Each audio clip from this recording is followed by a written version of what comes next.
Finally আমাদের স্কুলের ছাত্রদের নিয়ে বোলপুর স্টেশনে নেমে গেলাম। আমরা এখন বিশ্বভারতী ভ্রমণ। তাল গাছ এক পায়ে দাঁড়িয়ে, এই গাছটিকে দেখেই কবি লিখেছিলেন কবিতাটি।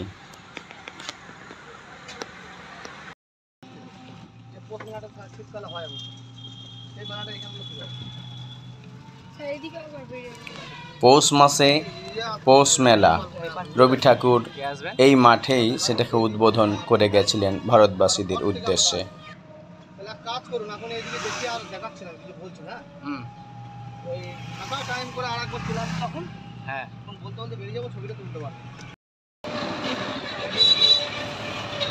প্রথমে আমরা প্রবেশ করব সৃজনী শিল্পগ্রামে। এখানে ভারতবর্ষে বিভিন্ন রাজ্যে কী ধরনের কালচার রয়েছে সেই কালচারগুলোকে বিভিন্ন চিত্রের মাধ্যমে সাজানো হয়েছে এবং দেখানো হয়েছে।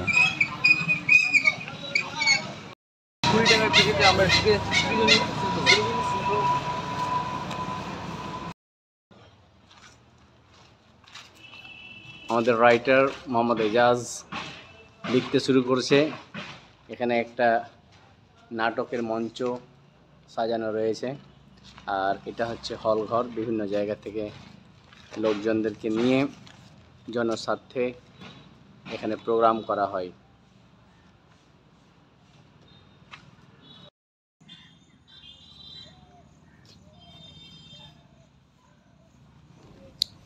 খোলা মাঠে একটি মঞ্চ, বিভিন্ন রাজ্যের শিল্পী গোষ্ঠী বিভিন্ন ধরনের প্রোগ্রাম আয়োজন করে থাকেন।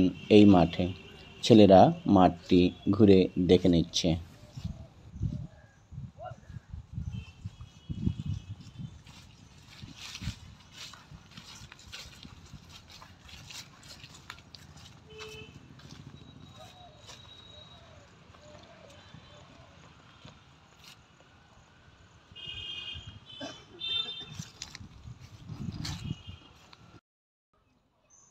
বিশ্বভারতীতে এসে স্মরণে রাখার জন্য বোলপুর শান্তিনিকেতনের নামে লেখা দুটি কলম নিলাম।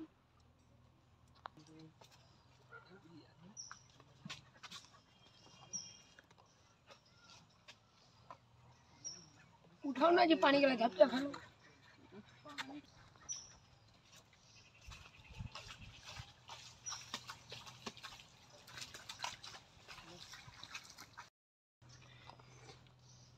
মোহাম্মদ এজাজ, শেখ সাহিল, আমির হোসেন, তৌহিদ, ইউনুস, একে একে তোমরা বর্ণনা করো আজকের বিশ্বভারতীর অভিজ্ঞতা। কেমন লাগছে তোমাদের? এখানে আমরা প্রাকৃতিক মনোরম দৃশ্য সেটা আমাদেরকে ফুটিয়ে তুলেছে। এখানে এসে অনেক ভালো লাগছে। যেগুলো অভিজ্ঞতা আমরা কবিতায় পড়েছি এখন সেটা বুঝতে পারছি। রবীন্দ্রনাথ ঠাকুর যে স্মৃতিগুলো আমাদের জন্য রেখে গেছে, আজকে এই স্মৃতিগুলো আমাদেরকে মনোমুগ্ধকর করে তুলেছে। এরকম পরিবেশে বসেই হয়তো রবীন্দ্রনাথ ঠাকুর কবিতা লিখতেন।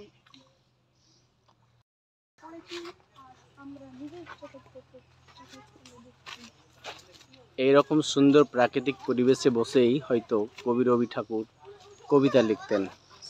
এতদিন আমরা কবিতা বইয়ে পড়েছি, কিন্তু কবিতা যেখান থেকে বসে লিখেছেন সেই প্রকৃতি দেখতে কতই না সুন্দর, কতই না মনোরম।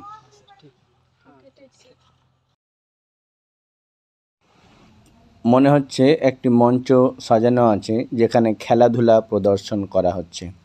এটি কোনো এক রাজ্যের সংস্কৃতি হবে। এখানে দেখা যাচ্ছে একজন ডিগবাজি খাচ্ছে, একজন সেলফ ডিফেন্সের জন্য দাঁড়িয়ে আছে। আর এটি হচ্ছে নিকোবর। মনে হচ্ছে যে আন্দামান দ্বীপপুঞ্জে কীরকম ঘর হতে পারে তারই একটা চিত্র এখানে দিয়েছে। আন্দামান নিকোবর কালচার সংস্কৃতি এখানে দেখানো হয়েছে। ওরা কিরকম করে থাকে।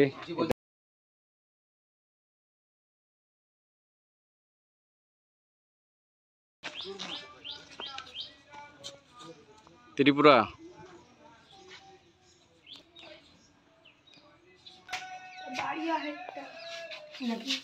ত্রিপুরায় মাছ ধরার বাংলার গ্রাম্য জীবনে বহু প্রাচীন, এটা পড়ছি স্যার আপনি ভিডিও করে। গেটটা লক্ষণীয়, তাই না?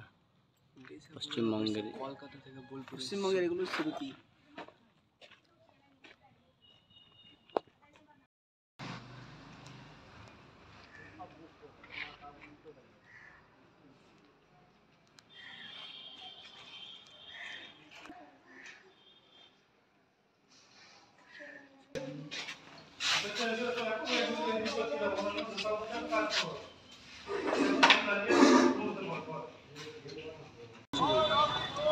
এবারে আমরা পৌঁছে গেলাম রবীন্দ্রনাথ ঠাকুরের নভেল দেখার জন্য মিউজিয়ামে। বিশ্বভারতীর প্রধান আকর্ষণ যে জিনিসটা দেখার জন্য আমরা এসেছি, রবি ঠাকুরের নোবেল প্রাইজ দেখার জন্য আমরা এবারে এগিয়ে যাচ্ছি। পেছনের এই মিউজিয়ামে রবি ঠাকুরের ব্যবহৃত কলম, দোয়াত, জুতা, চশমা, ওভারকোট সব কিছু রাখা আছে।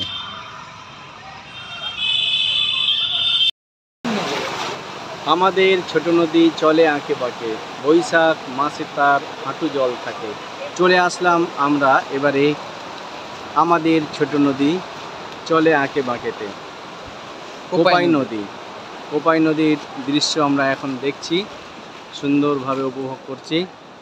জল পরিপূর্ণ হয়ে আছে। আমরা এখন আছি পুলের উপরে, ব্রিজের উপরে। জল, যে প্রাকৃতিক দৃশ্য দেখে কবি লিখেছিলেন আমাদের ছোট নদী কবিতাটি।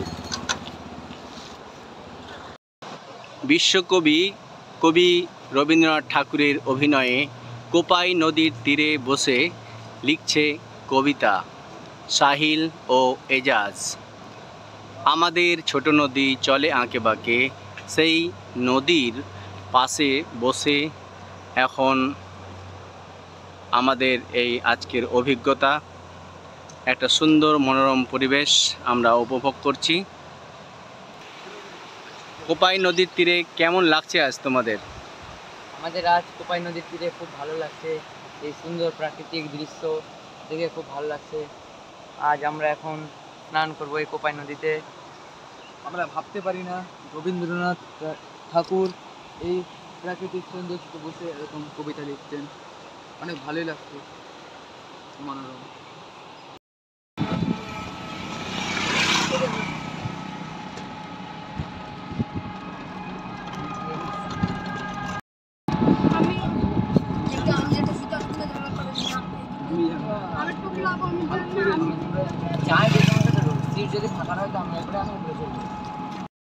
এবারে আমরা পৌঁছে গেলাম খয়ের হাট। খয়ের হাটে জমজমাট দোকান পাশার, এবং দূর দূর থেকে চলে আসছে সমস্ত টুরিস্টেরা।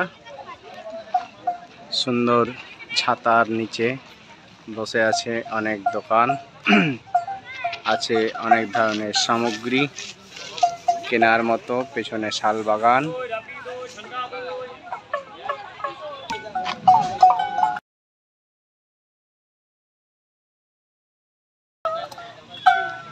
বোল সঙ্গীতের স্বাদ আস্বাদন করছে এখন বিশ্বভারতীর সেই নাম করা খোয়াই হাটে।